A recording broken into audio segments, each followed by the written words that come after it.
Hoy seguimos con el eje de arte y antropología, pero justamente en esta complejidad de saberes. Y desde el semestre pasado como que se nos quedó en el tintero un poquito el problema de la relación arte-conciencia, más específicamente, y aprovechamos porque finalmente pues podría entrar en el contexto también de la antropología, siendo la antropología una ciencia social, y vamos a seguirlo desarrollando posteriormente luego con la visita de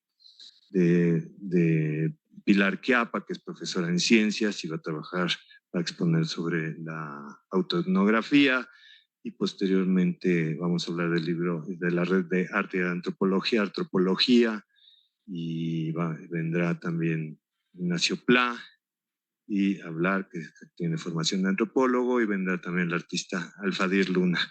Bueno, pues tengo el gusto de presentar a Sergio Regules. Bienvenido, Sergio, muchas gracias. Muchas gracias por tu participación.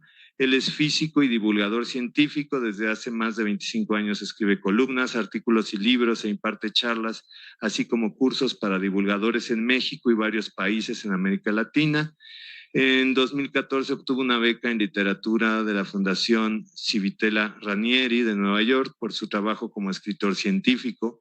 Ha sido 2 veces finalista del Premio Internacional de Divulgación de la Ciencia Ruy Pérez Tamayo, convocado por el Fondo de Cultura Económica con los libros Cielo Sangriento y El Mapa es el Mensaje, cuyo libro, por cierto, está publicado y lo pueden conseguir en librerías. Y trabaja como coordinador científico y colaborador de la revista Cómo Ves de la UNAM, aquí enfrente, en el Universum. Entonces, pues bienvenido, Sergio, muchas gracias por tu participación. ¿Está prendido ya? Sí, ya lo prendí, no sé si ya está. Sí, ¿no? Gracias. Muchas gracias, José Miguel. No, me da mucho gusto estar aquí, sobre todo porque nada más me crucé la calle. es comodísimo, ¿no? Cuando quieras, puedes venir aquí. Ya, pues espero que después de esto me quieran volver a invitar. Seguro que sí. Vamos a ver. Esta ponencia tiene una historia ya más o menos larga. Voy a tratar de hacer una versión corta, versión seminario, digamos, pero esto en realidad es una ponencia que yo tengo de repertorio de las que doy por ahí. Y viene de una exposición que hicimos en Universum justamente hace ya un buen número de años. Pero resulta que en esa época, digamos hace como 20 años, estaba súper de moda en los museos de ciencia en todo el mundo tratar de buscar relaciones entre la ciencia y el arte. Y entonces nosotros dijimos, pues aquí también queremos hacer eso, ¿no? El problema es que las ideas eran como muy simplistas, muy, pues hasta mensas me parecía a mí, ¿no? Porque digamos, decían, pues vamos a poner pintura fractal, ¿no? Entonces ya es ciencia y arte, porque los fractales pues son matemáticas y en cierta medida puede considerarse ciencia y son plásticamente muy bonitos. Pues sí, pero como que uno se quedaba con ganas de más. O a veces decían, vamos a poner los grabados de Escher, porque pues ya saben, matemáticas. Y uno decía, sí, pero siento que, o sea, como que uno esperaría que haya algo más. Y yo lo decía porque les voy a confesar una cosa terrible. Yo además de físico siempre he sido músico, esa no es la cosa terrible. La cosa terrible es la siguiente. Ustedes seguramente tendrán la experiencia, como todo el mundo, de la emoción estética frente a, no sé, la música o la pintura o una buena novela, cuando aprecias el conjunto, ¿no? De, por ejemplo, no sé, un álbum completo de alguien que les guste o una pieza clásica toda completa, o la novela, ¿no? Que al llegar al final te produce escalofríos porque amarra de cierta forma y te dan unos escalofríos tremendos, que es una emoción estética, digamos, que te produce reacciones fisiológicas. Y yo me acuerdo de estar en la carrera de física y salir de una clase de mecánica cuántica con exactamente la misma impresión. Esa es la confesión terrible. Y eso me hizo darme cuenta que era exactamente lo mismo, ¿no? O sea, la clase de física me había producido exactamente la misma reacción fisiológica y yo diría también emocional, ¿no? Que terminar de oír la séptima sinfonía de Shostakovich, qué sé yo. Y entonces yo desde esa época me quedé con el gusanito de decir qué rayos está pasando, qué quiere decir esto. Y cuando me pidieron que armara yo esta exposición de arte y ciencia, que reuniera un equipo y que tuviéramos ideas para ver qué hacíamos. Dije, pues esta es mi oportunidad para buscarle por qué demonios una clase de mecánica cuántica me produce exactamente la misma reacción totalmente involuntaria, ¿no? O sea, mi cerebro estaba haciendo cosas, la misma reacción que una pieza artística. Y entonces, bueno, cuando empezamos a hacer la exposición, después de mucho pensarle, lo que se me ocurrió es lo siguiente. Finalmente, artistas, científicos, contrafagotistas, todos estamos apreciando el mundo, interpretando el mundo con una, ¿cómo decirlo? Con el mismo equipo, digamos, de base, que es el cerebro humano. Y el cerebro humano, aunque todos seamos distintos en personalidad, en gustos y en cosas así, la verdad es que eso es solo la superficie del funcionamiento de este aparato que tenemos todos acá adentro. En el fondo, los cerebros humanos en buena medida funcionan todos de la misma manera. No al nivel de la ideología, de los gustos artísticos, de nada de eso. Eso es la pura superficie. Pero debajo, a la hora de la percepción y de un montón de reacciones también involuntarias que ya vienen preprogramadas por la evolución de nuestra especie, funcionamos básicamente igual. Entonces había que buscar por ahí la relación entre la relación entre el arte y la ciencia, o por lo menos las reacciones que podían producir en un mismo cerebro humano. Y solo para sugerir que esto es así, que todos los cerebros humanos funcionan igual, les muestro este horror, esta cosa espantosa. No sé si a lo lejos se puede ver, y desde luego no sé si en el Zoom se puede ver, a lo mejor en el Zoom sí. Pero si ustedes ven esta figura, esta imagen, y fijan la vista en uno de los puntos negros, van a ver que se mueve, ¿no? Y funciona en todo el mundo lo ve. Y a lo mejor quizás si uno tiene la vista muy defectuosa en un ojo y solo ve bien con uno, tal vez no, pero digamos, si tiene el equipo estándar, entonces ve ese movimiento. Y esta es una imagen diseñada específicamente para que haga eso. Esto no fue una cosa que se encontró al azar, sino es un investigador japonés de la percepción visual que diseñó esta imagen sabiendo cómo funciona la percepción visual para engañarnos a todos y hacernos no creer, no ver ese movimiento. No creemos que lo vemos, ¿no? Lo vemos. Pero sabemos que está en nuestras cabezas, ¿no? Pero todo el mundo lo ve, ¿sí o no? Si me dicen, no, fíjate que no, entonces ya, este argumento ya valió. Pero no pasa nada, el resto del argumento puede estar bien. El caso es que eso sugiere fuertemente que pues se puede, nuestros cerebros están funcionando igual, por lo menos al nivel de la percepción, la visual y, sugiero yo, también el resto de los sentidos. Nos está llegando un montón de información del mundo todo el tiempo y tenemos aquí adentro equipo para interpretar esa información que nos llega del mundo. Digamos, esa interpretación siempre está encaminada a ayudarnos a sobrevivir y reproducirnos. Básicamente es lo que les diría a alguien que trata de explicar cómo funciona un organismo a partir de la evolución de su especie, ¿no? Digamos, el cuerpo con el que estamos aquí presentes en el mundo tiene que resolver ciertos tipos de problemas, los ha resuelto así a lo largo de muchas generaciones, y lo que tenemos hoy como equipo es resultado de miles y miles y miles de años de evolución en el que se va moldeando este organismo. Entonces, el sistema de percepción, tanto el visual como el del resto de los sentidos, pues no está separado de esta modelación por la evolución, y por eso sugiero yo que todos los cerebros humanos funcionan igual en el fondo y que a lo mejor por ahí deberíamos de estar buscando. Entonces, en la exposición nos fijábamos mucho en cosas que hacen los cerebros humanos y que nos ayudan a sobrevivir, si no a nosotros que estamos aquí metidos en un bonito auditorio en el centro de la complejidad, o otras personas que están en sus cubículos y en sus casas por Zoom, sí a nuestros antepasados más o menos remotos. En realidad la evolución no ha tenido tiempo de darse cuenta de que estamos en el C3, ¿no? Todavía nacemos con equipo, aptitudes y habilidades diseñadas. La palabra es pésima porque nadie las diseñó, pero digamos diseñadas, acéptenme el abuso del lenguaje, para sobrevivir en ciertas condiciones que no son las de hoy, son las de nuestros antepasados que vivían, eran pequeñas bandas de nómadas que iban de un lado a otro, tenían que cazar, tenían que protegerse de los depredadores y cosas así. Entonces, ¿qué tiene que hacer un cerebro humano y de muchos otros organismos, por supuesto, para sobrevivir en ese entorno? Y una primera función que hacen todos los cerebros humanos, también de muchos otros bichos, es encontrar patrones. Y en la exposición poníamos esta foto donde se ve las estribaciones de unas montañitas, ¿no?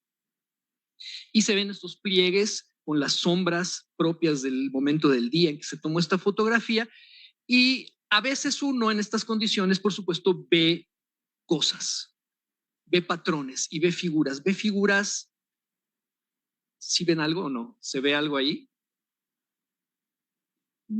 Sí, la isóptica no es la mejor del mundo, pero entonces uno a veces en estas cosas ve figuritas, y no solo figuritas, sino que tendemos mucho a ver figuras de caras y de animales. ¿Por qué no vemos figuras de computadoras y refrigeradores? Bueno, pues porque nuestro sistema de percepción y de encontrar patrones no evolucionó en un entorno donde eso fueran objetos comunes, pero si eran comunes y si nos interesaban para nuestra supervivencia, pues los animales y el prójimo, ¿no? Básicamente. Ah, sí, qué buena idea, gracias José Miguel. Entonces, por ejemplo, aquí mucha gente ve un perrito, yo veo un perrito por lo menos. Ni siquiera se los quiero señalar porque ahí no hay ningún perrito. La idea es que, por supuesto que no hay ningún perrito, pero les voy a enseñar mi perrito. Acá está. ¿Sí lo ven? Bueno, la orejita. Ahora, no importa porque ahí no hay ningún perrito. O sea, si ustedes ven otra cosa o no ven nada, también está perfectamente bien. El caso es que esto sugiere que tenemos un cerebro muy volcado hacia tratar de encontrar en la ensalada de sensaciones y de luz que nos llega a las retinas, tratar de encontrar las cosas que podrían servirnos para comer o que podrían comernos a nosotros, y esas son pues básicamente animales y otros organismos, ¿no? Entonces, tenemos un cerebro muy finamente ajustado para detectar esas cosas, tanto que se sigue de largo y los ve incluso donde no están. Entonces es una parte muy interesante. No tenemos un sistema de percepción perfecto e infalible. Nos da falsos positivos todo el tiempo. ¿Y por qué? Pues porque, digamos, si esto de veras es producto de la evolución y lo tenemos porque les permitió a generaciones y generaciones de nuestros antepasados sobrevivir, entonces eso quiere decir que el falso positivo, digamos, el falso negativo podría ser fatal, ¿no? Si tú vas por el bosque y de repente no ves que ahí hay un león, bueno, en el bosque no hay leones, que no hay un bicho que te puede comer, entonces te come y ya no dejas descendencia y ahí quedó tu aportación al acervo genético. En cambio, si vas por el bosque y de repente dices, ¡ah, hay un león! Y no había león, no pasa nada. Entonces, pues no tenemos el filtro que nos dice cuando sí hay patrón y a veces lo vemos cuando no hay, pero no pasa nada porque pues cometer el error contrario a no ver el bicho pues no tiene consecuencias graves, podemos seguir viviendo. Eso quiere decir que hoy somos una especie de miedosos, ¿no? Digamos, donde vemos moros con tranchete donde no los hay. Bueno, este es otro ejemplo. Esto venía en una revista que llegaba a mi casa cuando éramos niños, mis hermanos y yo. Siempre al final venían estos enigmas en forma de imágenes. Y pues a veces, una vez fueron estos que ven ustedes aquí. Por supuesto, ahí el chiste es que ¿qué ve uno en esas imágenes? Pues no puede uno sustraerse a la fuerte impresión de que está viendo caras, ¿no? No solo caras, sino expresiones. Y esto nos pasa a todo el mundo. Todas las personas que estamos aquí ven caritas ahí, ¿verdad que sí? Así me dicen que no. En general, y esto también sugiere otra vez que estamos interpretando el mundo con el mismo equipo de base. Bueno, aquí está lo mismo, pero con objetos artificiales. Y lo chistoso es que no solo hay caras, sino que incluso vemos expresiones, ¿no? Yo no sé, o sea, por ejemplo, no me gustaría encontrármelo en la noche por ahí, ¿no? Se ve que no tiene muy buenas intenciones y aquí vemos una casa con mansarda sumamente sorprendida. Y lo chistoso es que todo el mundo interpreta estas cosas de la misma manera. Una parte puede ser cultural, desde luego, pero en la exposición sugeríamos que era básicamente que así nacemos, ya lo traemos de nacimiento. Puede haber elementos culturales, desde luego. Y hay una historia muy divertida que tiene que ver con esta habilidad que tenemos de encontrar patrones y con el asunto de que nuestro sistema no es infalible. Si lo fuera, seguramente la vida sería más aburrida, pero no lo es. Esta es una foto que mandó la sonda, la misión Viking desde Marte en 1976. La misión tenía un satélite que se queda en órbita alrededor del planeta y un laboratorio que bajaba y se posaba en la superficie de Marte. Y esto es una foto del orbitador. Entonces ahí se ve una formación en la superficie marciana, y cuando llegó a la NASA, pues los científicos se morían de risa porque ¿qué se ve ahí? Claramente, pues otra vez, una carita, ¿no? Y entonces la publicaron, muertos de risa, y dijeron, jaja, una cara en Marte. Por supuesto, a la hora que salió esto al ancho mundo, donde la gente tenía otras presuposiciones y cosas así, pues por supuesto inmediatamente dijeron, es una construcción hecha por una especie marciana, y entonces desde el órbita se ve como una cara y uno empieza a decir, bueno, ¿y para qué haría una civilización semejante cosa? ¿No? Pero ok, ¿no? Y bueno, si ustedes buscan la cara de Marte, pues van a ver que se han dicho un montón de mensadas acerca de esto. Y sin embargo, como bien sabían los de la misión de la NASA, pues esto no es ninguna construcción de una civilización interesada en poner cosas que solo se ven desde órbita y tienen la cara de una especie de otro planeta, ¿no? Y la prueba es esta es la misma estructura tomada muchos años después con otro orbitador, con una cámara mucho más, con más resolución, a otra hora del día marciano, etcétera. Y aquí, bueno, la impresión de estar viendo una cara se reduce considerablemente. Esta ya no es la cara de Marte, esta es como la chapata de Marte, ¿no? Entonces, pero fíjense qué bonito cómo ¿por qué suceden estas cosas? Uno, por la sed del cerebro humano de estar encontrándole sentido al mundo, y otra, el hecho de que el sistema que tenemos para hacerlo no es infalible. Por cierto, ya no dije, había un título ahí al principio de esta exposición, decía Arte y Ciencia, cómo ponerle orden al caleidoscopio del mundo, y eso viene de una frase de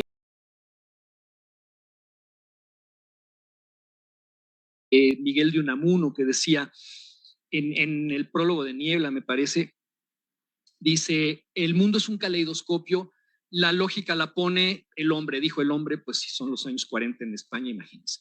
Pero bueno, la lógica la pone la humanidad, ¿no? El mundo es un caleidoscopio, la lógica la ponemos nosotros.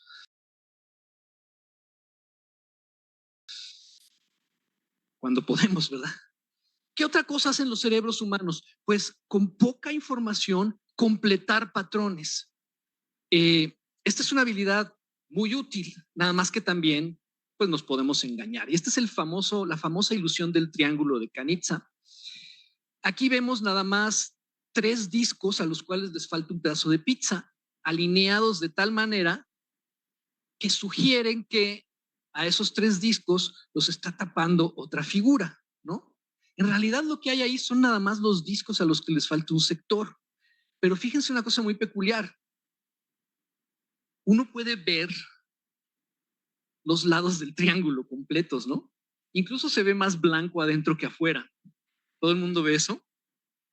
¿Me creen si les digo que no es cierto? No es más blanco ni hay ninguna arista. Si se acercan aquí y lo ven aquí, ven nada más este pedacito, van a ver que no hay tal.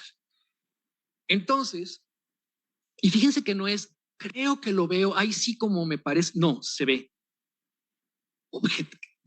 objetivamente, ¿no?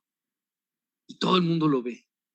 Entonces, ¿qué está pasando aquí? Hay una interpretación muy bonita, y es, nuestro cerebro, antes de preguntarnos qué pensamos ni qué opinamos de esto y ponernos a pensar, el cerebro ya trae una serie de programas allá atrás, para decirlo también con un gran abuso del lenguaje, que espero que me perdonen, para interpretar el mundo, para interpretar por lo menos la parte visual del mundo. Y aquí lo que parece que está pasando es lo siguiente. Es como si el cerebro dijera, bueno, ¿cuál es la probabilidad de que allá en el mundo se dé esta configuración de discos a los que les falta un pedazo de pizza y no sea porque los está tapando un triángulo? La probabilidad sería muy baja, ¿no? entonces el cerebro de una vez va y nos pone un triángulo, porque eso es lo más probable. O sea, es el cerebro haciendo apuestas. El cerebro, ya no el de cada quien, el cerebro humano como producto de la evolución humana, ¿no? Eso es como la marca, el modelo de cerebro humano, ya trae esa posibilidad para interpretar el mundo. Y lo bonito es otra vez la posibilidad de engañarlos. De que ahí sabemos, con otra parte del cerebro sabemos que ahí no hay ningún triángulo.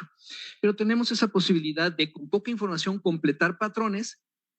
Es muy útil para ciertas cosas, nos ayuda a sobrevivir también, pero tampoco es infalible. Porque finalmente la evolución no produce máquinas infalibles, produce máquinas. Otra vez, yo sé que hay gente que se va a horrorizar si lo digo así. Entonces, no produce entidades, organismos perfectos, sino produce lo que funcione. Y una prueba de eso es nuestra columna vertebral. Si ustedes quisieran hacer desde cero un organismo como nosotros que camina erguido, ¿dónde le pondrían la columna? O sea, digamos, un ingeniero que hiciera eso, ¿dónde le pondría la columna vertebral? ¿Dónde tienen la columna vertebral ciertos edificios como la tenían las Torres Gemelas de Nueva York? No, hay unas que ahora se usa por fuera, como en este bonito edificio en el que estamos, de hecho. No, justo en el centro, ¿no? O sea, uno la pondría en el centro, ahí es donde tendría mejores posibilidades de aguantar, por ejemplo, el esfuerzo a la compresión que es el estar caminando así, etcétera, etcétera. Sin embargo, ¿dónde está? Está acá atrás. ¿Y por qué está acá atrás? Pues porque venimos de organismos que andaban así, ¿no? Por supuesto, donde era lógico que estuviera hasta arriba la columna vertebral, porque todo tenía que colgar de ahí. Nosotros venimos de organismos que andaban así, entonces lo que tenemos hoy es una solución suficientemente buena, pero no perfecta, y la prueba es que a cierta edad, ya lo verán, le empieza a uno a doler la espalda, y cuando uno hace así, dice, ay, mamá, ¿por qué? Maldita evolución. Entonces, a mí esa idea me parece muy interesante. Desde luego se puede no estar de acuerdo. Hay mucha gente que no está de acuerdo con esta visión de las cosas en términos de la historia evolutiva. A mí en esta exposición tomamos eso como punto de partida y nos explica muy bien las cosas, pero claro que es criticable, ¿no? Bueno, en este asunto de completar patrones, tiene un uso que les puedo mostrar directamente en este instante ya en, por ejemplo, la literatura. Todos los autores de ficción que han escrito libros acerca de cómo escribir te dicen, mejor que platicarnos, que decirnos qué le pasa o qué hace un personaje o en una situación, mejor muéstranoslo con acciones, ¿no? Eso es mucho mejor.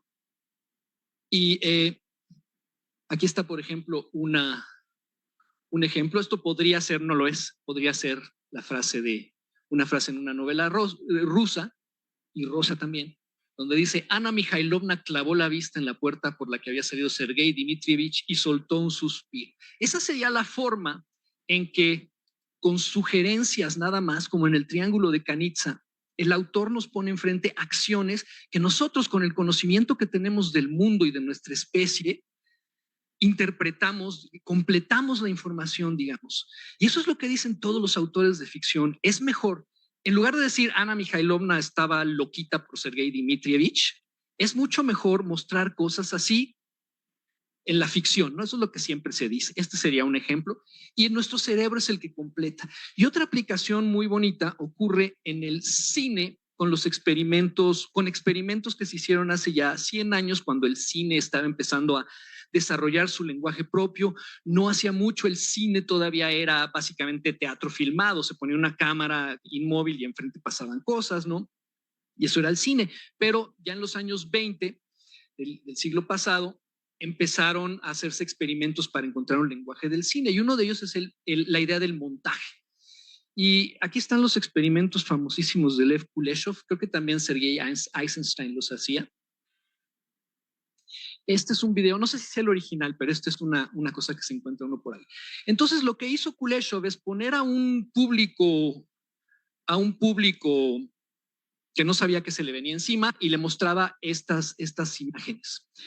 Entonces estaba la cara del actor, ¿no? Y de repente aparecía, por ejemplo, no sé si apareció el plato de sopa y la cara del actor, la niñita muerta y la cara del actor, la chica súper sensual y la cara del actor. Y después le preguntaban a la gente que había visto y la gente básicamente reaccionaba así, ¿no? Qué bárbaro, qué actorazo.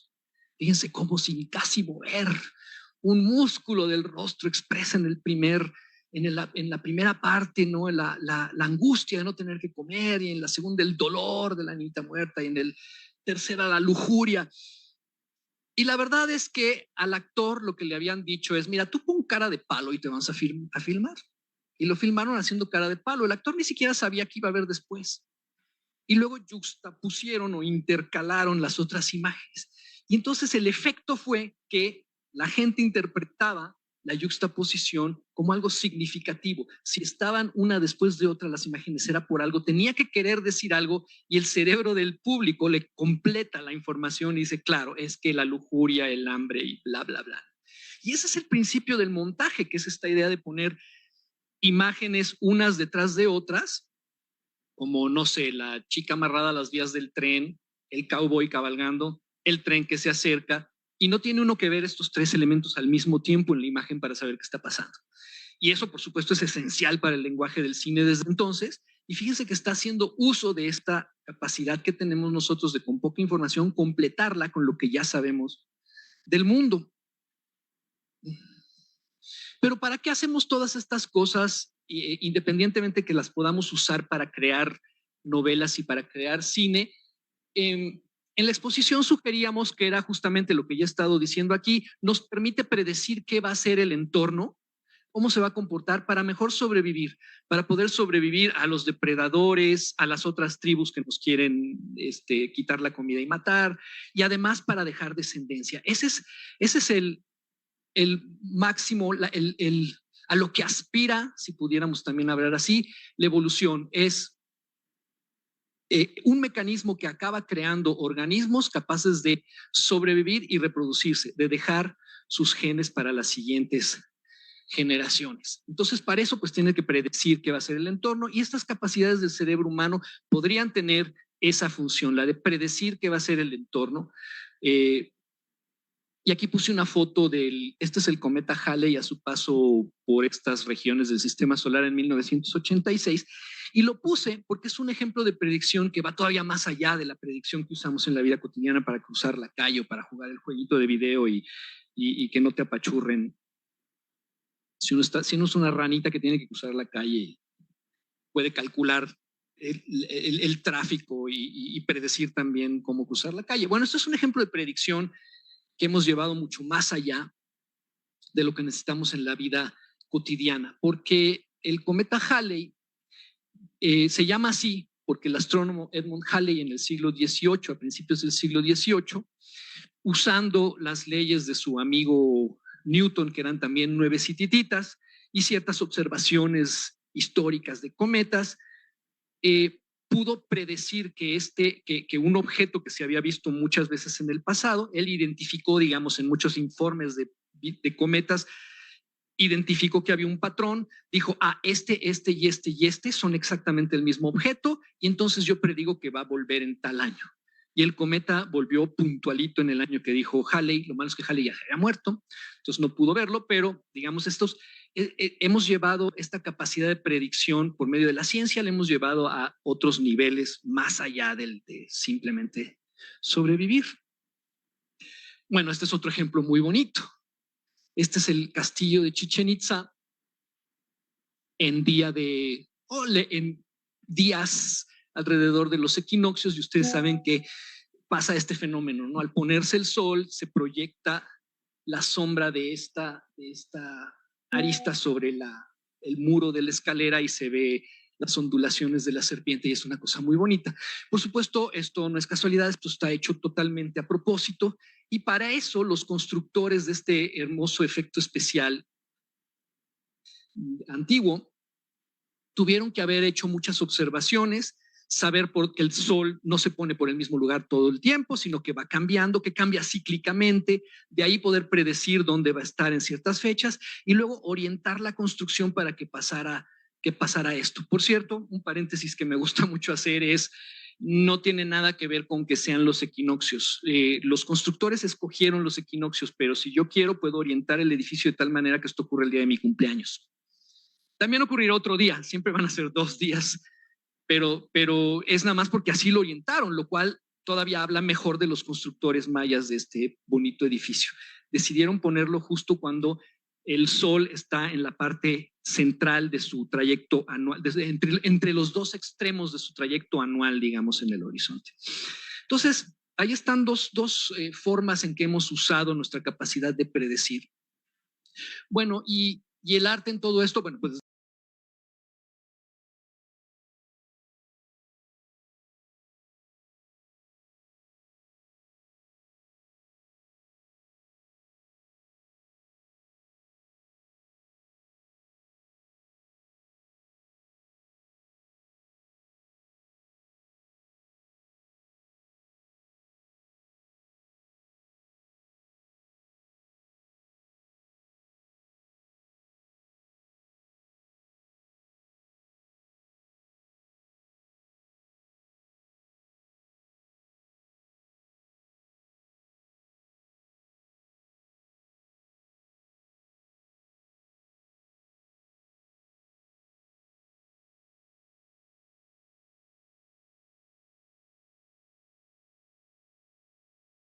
puedo orientar el edificio de tal manera que esto ocurre el día de mi cumpleaños.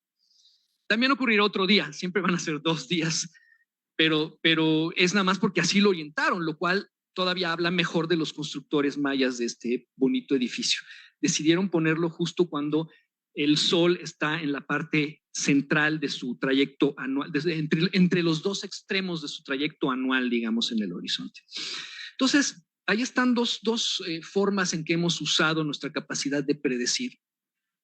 Bueno, y el arte en todo esto, bueno, pues desde luego ahí está en la literatura, en el cine, en el castillo de Chichén Itzá, pero lo que sugeríamos también en la exposición es que otro aspecto importante de la visión evolucionista de cómo funcionan nuestros cerebros y todos nuestros organismos es que generalmente cuando llevamos a cabo acciones que promueven nuestra supervivencia y nuestra reproducción, generalmente nos lo señala el organismo con placer. Tenemos botoncitos que nos dicen, estás haciendo esto bien.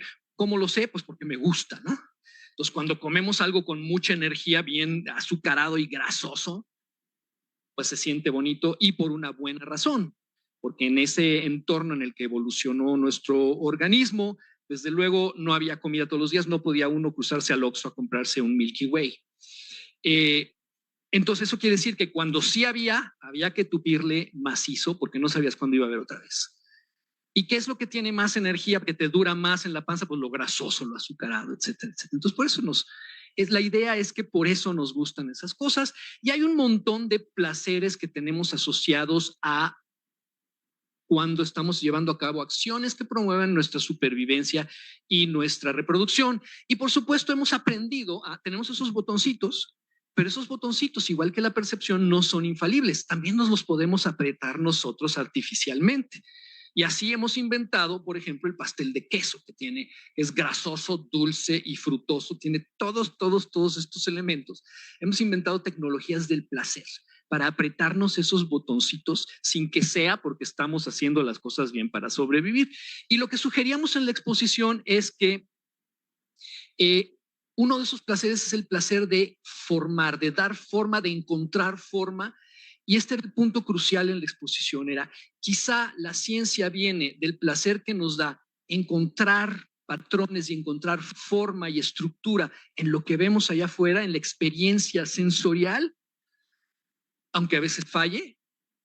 Y el arte podría ser el placer recíproco, que sería nosotros formar cosas y ponerlas en el mundo. Esa era la gran sugerencia de la exposición. Eso era lo que por lo menos a mí en el plano personal me explicaba el asunto de la clase de mecánica cuántica y los escalofríos sinfónicos. Y eso es lo que propusimos en esta exposición. Y luego poníamos algunos ejemplos. Esta es la exposición en Universum. Después de platicar todas estas cosas con equipos muy divertidos, esta era una de las, ¿cómo se llama?, de las exhibiciones. Este es un jueguito que se vende comercialmente. Es una caja llena de palitos, todos iguales, que son estos que ven. Hay montones y montones de palitos. Y entonces uno nada más deja los palitos ahí arrumbados. Yo ya me había llevado este coso a mi casa un tiempo y la verdad es que es absolutamente absorbente y cautivador. Empiezas a ver esos, se te empiezan a ocurrir cosas, por supuesto. Entonces lo pusimos ahí y un día bajé yo a ver cómo iba mi exposición, ¿no? Porque estaba aquí en Universum, en la sala de exhibiciones temporales, porque era itinerante. Y bajo y me encuentro esto. Entonces alguien se había tomado la molestia y el tiempo, porque esto no lo hizo en 5 minutos, ¿están de acuerdo? De ponerse a construir esta estructura con los fregados palitos esos, ¿no? Bueno, eso me estaba diciendo que mi exposición estaba funcionando muy bien. Y además es un ejemplo de este placer irresistible de nosotros crear forma. Entonces, otra vez, quizá la ciencia vendría del afán o del gusto, de la necesidad de nuestro cerebro de encontrar orden en el mundo, y el arte sería el placer recíproco de ponerlo nosotros mismos, ¿no? Producirlo a partir de nuestro imaginario, de nuestros saberes, de nuestra personalidad y de todo lo demás, y nosotros poner ese orden en el mundo. Bueno, acá está, acá hay otro ejemplo de una estructura muy parecida a esta del placer de formar, un poco distinto. Estos son Watson y Crick con su modelo del ADN. Si se fijan, tiene grandes parecidos con lo anterior, ¿no?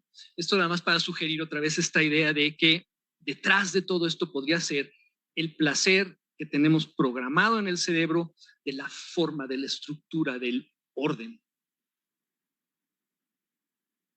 Bueno, y finalmente poníamos en la exposición ciertos motivos que se encuentran por lo menos en algunos aspectos del arte y en la ciencia. Los voy a pasar muy rápido porque ya no vienen mucho al caso, ya ni siquiera me convencen mucho a mí mismo, ¿no?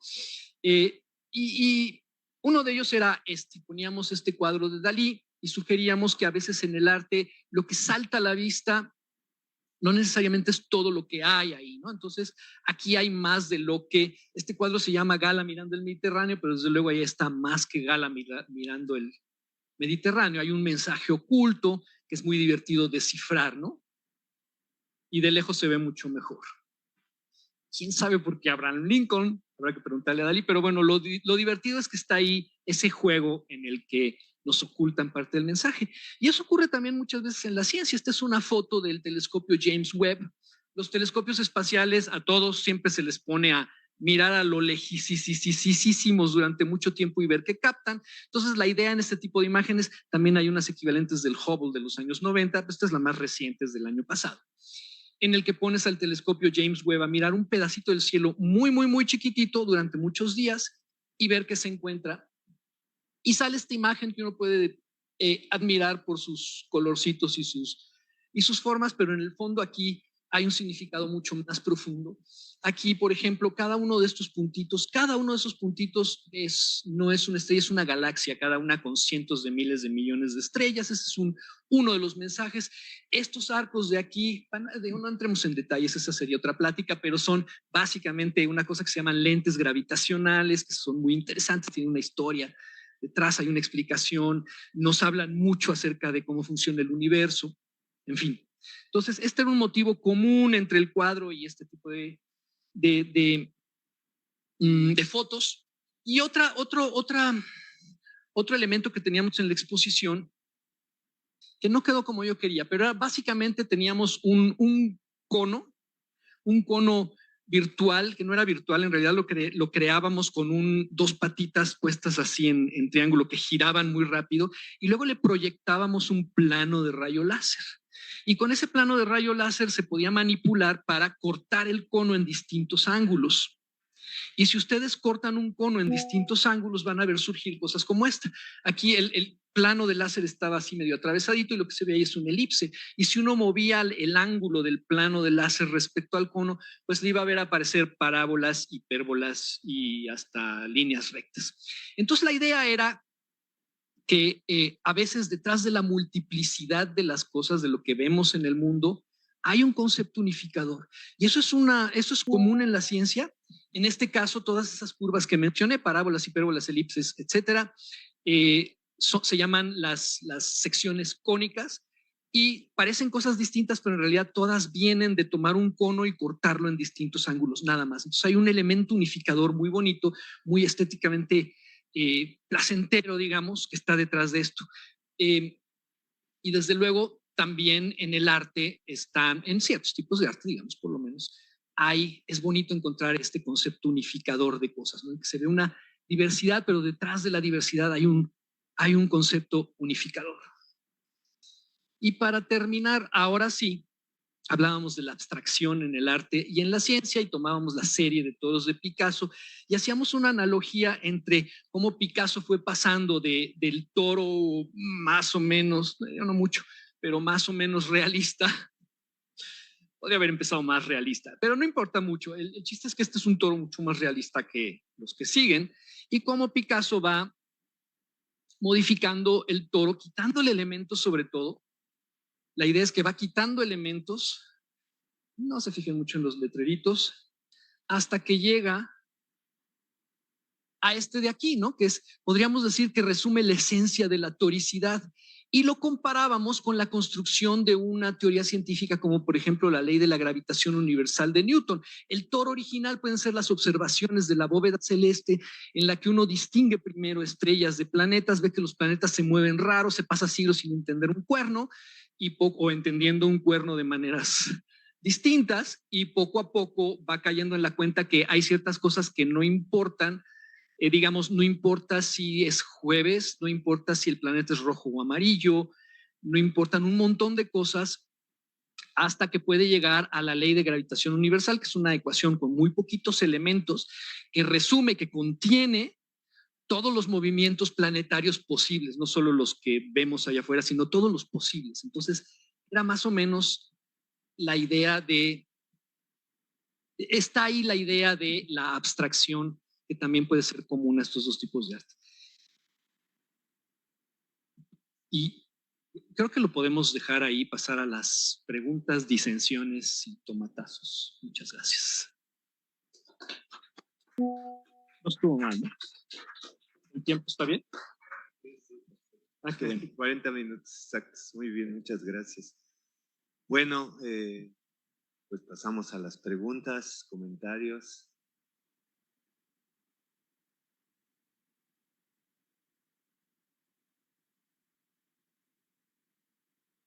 Muchas gracias. Al principio mencionaste y pusiste una imagen de un investigador japonés que se dedicó a la investigación visual.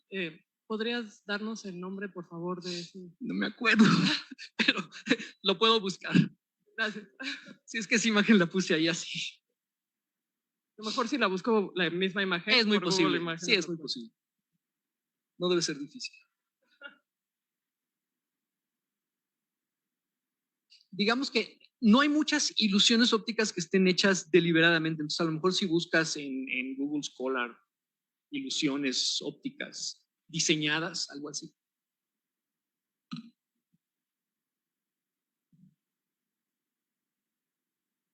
Gracias, buenos días. Fíjate que, bueno, uno de mis intereses de hace mucho tiempo es la fotografía. Y a mí lo que me llama mucho la atención era el aspecto, bueno, lo que sí llama mucho la atención es cómo funciona, por qué por qué se le han atribuido las cosas que se le han atribuido. Y en ir buscando la esencia de ese funcionamiento, llegué justamente a toda esta cuestión de ilusiones ópticas, percepción, todo, porque al final pues, es la base, ¿no? O sea, empezamos captando desde ahí, ¿no? Y realmente es extremadamente interesante cómo vamos armando el lenguaje, cómo vamos armando la percepción y cómo esta cuestión del funcionamiento de, ahorita lo que puse del experimento de las imágenes, de que está la cara fija y aparecen otras cosas, y cómo igual pues las palabras es exactamente lo mismo, ¿no? Yo les ponía luego a los alumnos un ejercicio, un ejemplo, empezaba con la palabra quiero, y después le ponía te quiero, después le decía te quiero golpear, y después decía no, te quiero golpear, y después le ponía al final fuerte, ¿no? Entonces quiero golpear fuerte. Y así iba haciendo una cosa y le decía, bueno, vean, esto exactamente que está pasando aquí, esto pasa con las imágenes. Entonces ponen una foto y ponen otra foto y inmediatamente al que pones dos cosas juntas, empiezas a relacionarlas sin que haya nada, sin que haya un discurso, sin que haya una cosa. Empiezas a buscar alguna relación, alguna condición, alguna secuenciación, algo, ¿no? Y acabas encontrándolo, ¿no? Y acaba uno encontrándolo cosas que nada tienen que ver. Y eso es lo que se me hace más interesante del asunto, ¿no? Cómo si puedes tú establecer ciertas cosas fijas, cómo si puedes decir, esto con esto más o menos va a provocar esta reacción dentro de cierto límite, pero a la vez está abierto a infinidad de posibilidades interpretativas, ¿no? Eso es lo más divertido, que dices, cosa, bueno, yo propongo eso y a ver qué se le ocurre. Exacto, ¿no? Pero como que la base en que lo percibes tiene cierta constancia, ¿no? Entonces es una cosa que así me da. Y bueno, no sé si, ya nada más para terminar, si pusiste una ilusión que, porque llegué un poco tarde, perdón, que me encanta mucho, que es el tablero este de ajedrez de Adelson, ¿no? Que son unos cuadritos de ajedrez, hay un prisma, y tú parece que ves los cuadros de que son de diferente color, y son exactamente el mismo tono, ¿no? Y es una cosa también súper loca, Esa se ¿no? podría usar. Pero ahorita que estabas diciendo otra vez lo de la yuxtaposición, me acordé de otro ejemplo muy bonito, que es el libro de Li Ching. ¿Qué es el libro de Li Ching? Bueno, tiene un sistema con las moneditas para que tú tienes una consulta que hacerle y entonces tiras las moneditas y te dice a dónde tienes que ir a leer. Y vas y lees y dices, sí, no, pero sí, es una preciosidad. Pues está súper bien hecho. Pero yo me acuerdo de una vez en casa de unos amigos que nos pusieron a jugar un juego muy parecido. Es lo mismo, pero no con el I Ching, sino con una novela o con un libro de poesía. Y entonces a ti se te ocurre una consulta que le quieres hacer al universo, no sé a quién, ¿no? Y entonces la idea era, tú abre el libro donde quieras y lee donde quieras. Y lo asombroso es que lo leías y decías lo mismo. Sí, es exactamente lo que yo necesitaba, ¿no? Que ocurre también un poquito, pero de manera ahora sí ya más fraudulenta con los horóscopos de los periódicos, donde si tú lo sabes manipular, ¿no? La gente va a tener la ilusión, la impresión de que le estás diciendo algo significativo que de veras se aplica. Y es exactamente lo mismo, ¿no? Entonces, y es muy chistoso. Lo dice, ¿quién lo dice? Creo que Steven Pinker en un libro de hace mucho tiempo que se llama The Language Instinct, que dice, si ustedes ven lo que intercambias, las palabras que intercambias con un interlocutor en el día a día y las ves así, objetivamente no se entiende nada. ¿Cómo rayos nos entendemos si nos hablamos tan mal?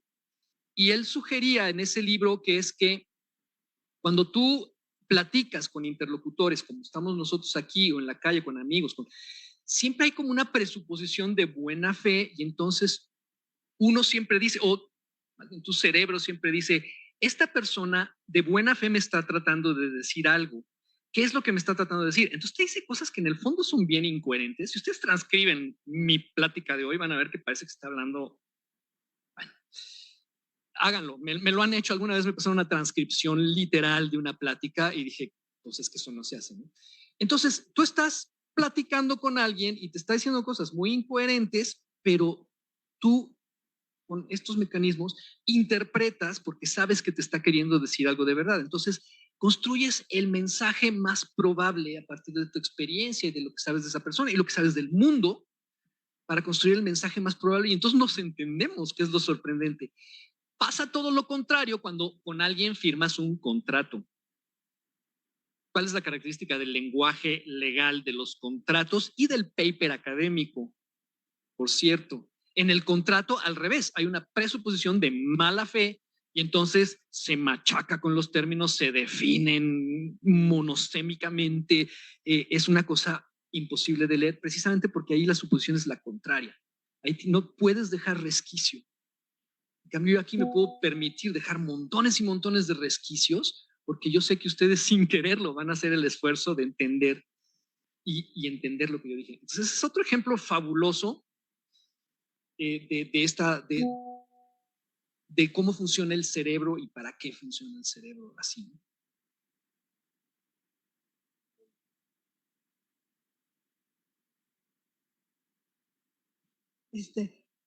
Bueno, pues muchas gracias por la plática, por la conversación. Yo lo que quería preguntarte se desprende de lo que nos presentas, pero en realidad es una inquietud que ya tengo desde hace un buen rato, pero que nunca he podido realmente pensar como también desde una perspectiva más científica, que es, ¿cuál piensas tú que es el valor cognitivo del arte? O sea, como tu opinión, tu perspectiva de eso, valor como de experiencia de aprendizaje, con respecto también a otro tipo de experiencias. Y otra también, que ni siquiera o sea, sé cómo preguntarlo, pero a ver si me puedo explicarlo, pero ¿cuál piensas tú que están, o sea, qué transformaciones hay ahora con respecto a nuestros procesos también como de aprendizaje o cómo se está transformando en nuestro cerebro con estas otras coordenadas, por ejemplo, de lo digital o de la cultura mucho más audiovisual?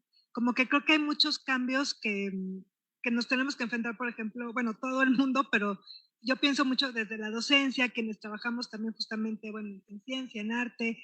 Hace poquito teníamos también con colegas de Historia del Arte todas estas preguntas con respecto a lo de toda la inteligencia artificial, cómo lo podemos usar como una herramienta y que no se nos volteara un poco. Como que hay muchas cosas que creo que están pasando ahora y que están cambiando muy rápido y quería saber tú qué piensas o por dónde va o si estás trabajando alguna de esas líneas. No sé, sé que son grandes preguntas, pero bueno, pues no sé, la verdad, pocas veces tengo también oportunidad de platicar con alguien de ciencias, por eso te agarré. Gracias. Híjole.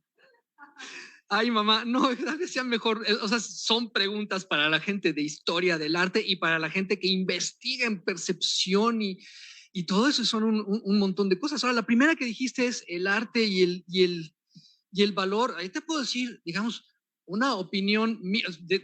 No me siento autorizado para contestarla, pero sí te puedo decir desde mi opinión. Porque, digamos, hay muchas veces se piensa que el arte es como, ay, bueno, pues eso es superfluo, ¿no? Porque es un adornito. Y justo ahora hemos estado teniendo unas discusiones aquí enfrente acerca de la divulgación de la ciencia. Entonces hay gente que debe ser solamente para que dice que debe ser solamente para comunicar conocimiento científico para beneficio de la sociedad. Es muy importante. Y hay otras personas que decimos es que tiene una dimensión en la cual la puedes usar como entretenimiento en el mejor sentido de la expresión, no entretenimiento a lo menso, sino como una buena novela, ¿no? La divulgación de la ciencia puede ser arte que trata de ciencia. Y hay personas que creen que cuando dices eso estás diciendo, ay, bueno, pero es que eso es superfluo, ¿no? Si es entretenimiento, si es... Pero la verdad es que en el fondo, por ejemplo, tanto en la divulgación de la ciencia literaria, como en el arte, muchas veces lo que estás haciendo es encontrando metáforas de aspectos del mundo y una buena metáfora puede ser conocimiento nuevo, o sea, puede hasta crear nuevo conocimiento. Si yo en un libro mío encuentro una forma novedosísima de hablar de las aburridísimas leyes de Newton que te enseñan en la escuela horrible, pues a lo mejor hasta estoy contribuyendo con esa metáfora al conocimiento. Y yo creo que en el arte pasa exactamente lo mismo. No en todas las expresiones del arte ni en todas las obras, pero digamos el arte tiene la capacidad de crear nuevo conocimiento proponiendo metáforas del mundo. Ese es un aspecto, ¿no? del valor cognitivo del arte. Y desde luego otra cosa que sucede es que, por ejemplo, es muy común que los matemáticos sean al mismo tiempo músicos. Hay algo en el cerebro matemático que es compatible con el cerebro músico, digamos. Y también pasa con la física y otros aspectos del arte. Entonces, yo siento que, por ejemplo, el aprender matemáticas te podría hacer mejor músico y el hacer música, yo qué sé, leer, interpretar, escribir música, te podría hacer mejor matemático. Eso sí ya a nivel de las entrañas del cerebro y qué está pasando. Entonces, la relación es como más difícil de desentrañar de lo que uno pensaría. Ahora, ¿qué va a pasar con la inteligencia artificial y todo eso? No sé. No sé. Y lo otro sí, yo creo que es para preguntárselo, para poner gente de historia del arte y gente de neuroinvestigaciones cabecísticas y ponerlos a hablar. Hola. Bueno, yo tengo esa duda con la última parte que usted mencionó acerca de la música, porque por ejemplo yo he leído que los tonos musicales de alguna forma, los mayores, menores o los sostenidos, tienen como una interpretación también con las alegrías o la parte melancólica. y es como se hace de forma a propósito para que la persona pues se sienta así. Entonces mi duda es como si hay una analogía en cuanto a una construcción de imágenes que no necesariamente tengan que ver con formas simétricas, que pueden recrear esto mismo. Esa es la duda. O sea, que puedas propiciar emociones con imágenes como las propicias con la música. Exactamente. Seguro que sí, ¿no? Ahí hay unas quizá demasiado abstractas para decir que, pero no, evidentemente sí. Ahora, lo interesante ahí sería más bien ver qué parte de eso es cultural, ¿no? Porque, por ejemplo, en la música yo te puedo decir es que si tú solo has escuchado música occidental, entonces entiendes las convenciones de la música occidental en el que el tono menor te pone triste y los tonos mayores y los ritmos rápidos te ponen contento. Digo, desde luego es mucho más complicado, hay emociones mucho más sutiles incluso en la música occidental, pero hay otras tradiciones en las que el equivalente, lo que tú podrías interpretar occidentalmente como un tono menor, de ninguna manera se supone que sea una música triste ni apagada, ¿no? Entonces, muchas de esas cosas son bien culturales. Yo creo que sí hay unas que ya las traemos ahí, que todo el mundo reaccionaría igual, un poquito como el asunto de contar historias, que es una cosa que hacen todas las culturas en todos los tiempos, entonces podríamos suponer que es algo que ya traemos, pero en la música y en las imágenes yo creo que sí hay una alta componente cultural. Sí, o sea, la duda es más bien cuáles serían los elementos importantes para recrear una figura como la analogía de la música. Que como bien usted explicó, los tonos sí son importantes, pero en una figura que no necesariamente sea algo simétrico, o sea, algo tan explícito como agua contaminada, pero algo que no sea así, tan explícito, sí puede llevar a eso mismo. Eso es bueno, ahí caemos en el asunto de que una cosa que hace muy, muy bonita que hace el cerebro también es entender a base de metáforas, ¿no? ¿Qué es una metáfora? Es cuando agarras una parte del mundo que conoces bien, que entiendes bien intuitivamente, y se la aplicas a algo que no entiendes. Entonces, por ejemplo, el tiempo es una cosa muy abstracta y muy difícil de entender, y sin embargo, entonces del tiempo solo podemos hablar metafóricamente. Entonces decimos a veces que el tiempo pasa, que transcurre, a veces lo vemos como un río, a veces lo vemos como un camino, pero nunca hablamos del tiempo. Entonces, ahí sí, tiene que ver con todo esto que estaba yo diciendo, ¿no? La capacidad de encontrar equivalencias entre cosas del mundo que conoces bien y otras que te son novedosas, y entonces le aplicas la estructura de lo que ya conoces a lo que no y lo entiendes. Y eso es una metáfora, básicamente.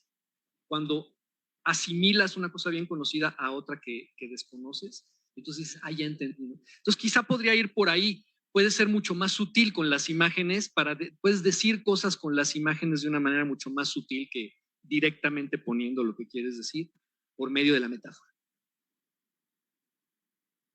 Pues lamentable. Sí, ahora sí. Lamentablemente el tiempo pasa, fluye, se acaba. Ya la presencia de Pilar Quiapa, la siguiente conversación. Te agradecemos muchísimo, Sergio. No, gracias. Muy interesante. No sé si luego puedas compartirnos algunos materiales en PDF que tengas, que podamos pasarle aquí al seminario. Tengo bibliografía. Eso, todo eso. La tengo que ir a buscar porque hacía mucho que no le... Pero sí, ahí la tengo. No la pasas y se las pasamos. Claro. Consigan el libro del Mapa es el Mensaje también. Ahí los otros también. El anuncio está barato, está bueno. Todos están baratos y buenos. Sí. Y bueno, pues muchas gracias. Un aplauso. Muchas gracias. Fue un placer. Gracias, Colin.